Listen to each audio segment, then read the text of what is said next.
जैसे कि हमने आपको बताया कि अरावली की जो पहाड़ियां है जो सदियों से रेगिस्तान को थामने वाली एक प्राकृतिक नेचर की दीवार बनकर खड़ी है, लेकिन राजस्थान के पुष्कर के पास इस दीवार में एक छोटा सा सुराग जो है वो बन चुका है और ये इसकी जो हाइट है वो 50 फीट की है। तो ये पूरा अरावली का जो मामला है इस पर सुप्रीम कोर्ट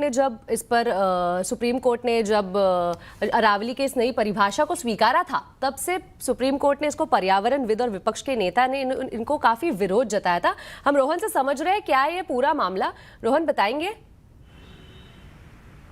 जी, अगर अरावली पर्वत श्रृंखला की बात करें तो सबसे प्राचीन पर्वत श्रृंखलाओं में से है। शुरुआत अगर कहें दिल्ली, हरियाणा, राजस्थान, फिर गुजरात तक ये पहुंचती है और पूरे क्षेत्र के लिए कहें तो इसे ग्रीन लंग्स कहा जाता है। इस पूरे क्षेत्र के लिए इसकी जो पर्यावरण की खूबियां हैं उसकी वजह से। लेकिन ये पूरा विवाद इसलिए शुरू हुआ क्योंकि पिछले साल 2024 में एक कमेटी बनी थी केंद्र सरकार के नेतृत्व में, जिन्होंने परिभाषा तय करने के लिए कहा था। उसमें राज्यों के रिप्रेजेंटेटिव भी थे और अभी 19 नवंबर को सुप्रीम कोर्ट ने नई जो परिभाषा है उसे स्वीकार की। आखिर अरावली है क्या, और उसमें यह कहा गया कि अरावली वही पर्वत श्रृंखला होंगी जो आसपास की जमीन है उससे 100 मीटर ऊपर तक होंगी, उसे ही अरावली कहा जाएगा। साथ ही जो दो श्रृंखलाएं हैं उनके बीच अगर 500 मीटर का डिस्टेंस है तो उसे एक ही श्रृंखला के अंदर माना जाएगा। ये मोटा मोटी परिभाषा दी गई। अब इससे जो पर्यावरणविद है उनका विरोध ये है कि ये एक बड़े एरिया को जो है माइनिंग के लिए, कंस्ट्रक्शन एक्टिविटीज के लिए ये पूरी तरह से खोल देगा। हालांकि अब तक जो इसका स्टेटस रहा है अरावली का, सन 2000 के बाद से अब तक ये प्रोटेक्टेड रहा है, लेकिन अवैध रूप से चीज़ें हो रही हैं, काफ़ी खनन हो रहा है। अब इनका जो पर्यावरणविद है, एक्टिविस्ट है, उनका ये कहना है कि अब इस नई परिभाषा के बाद एक बड़ा क्षेत्र माइनिंग के लिए खुल जाएगा।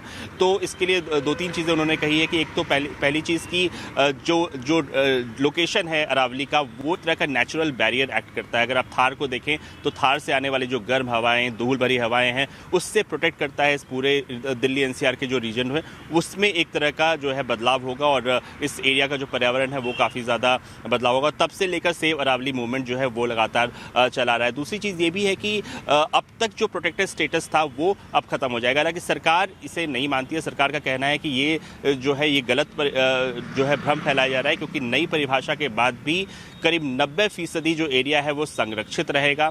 साथ ही नई परिभाषा का ये मतलब नहीं है कि जो क्षेत्र संरक्षण से बाहर हो जाता है उनमें हम खुली छूट दे देंगे माइनिंग की, क्योंकि बहुत बड़ा जो एरिया है वहाँ कंजर्वेशन अभी भी है, फॉरेस्ट रिजर्व्स हैं, तो वहाँ वैसे भी कंस्ट्रक्शन को छूट नहीं दी जाएगी। लेकिन एक छोटा एरिया ज़रूर है, 1% से कम का एरिया है जहाँ की कंस्ट्रक्शन जो है कंस्ट्रक्शन माइनिंग जैसी चीज़ें जो हैं वो शुरू हो जाएंगी। तो ये एक तरह से पर्यावरणविद और जो एक्टिविस्ट हैं और जो सरकार के बीच है उनके बीच एक विवाद की वजह बन गया है। पिछले कुछ दिनों से हमने देखा है अलग अलग जगहों पे प्रोटेस्ट हो रहे हैं, दिल्ली में, राजस्थान में, साथ ही हरियाणा में अलग अलग जगह प्रोटेस्ट हो रहे हैं और आने वाले दिनों में इससे जो है वो बढ़ने की उम्मीद है। हालांकि सरकार का ये कहना है कि ये कोई वजह नहीं है, सिर्फ एक परिभाषा तय की गई है ताकि जो अलग अलग राज्यों की परिभाषा थी उसे एक किया जा सके।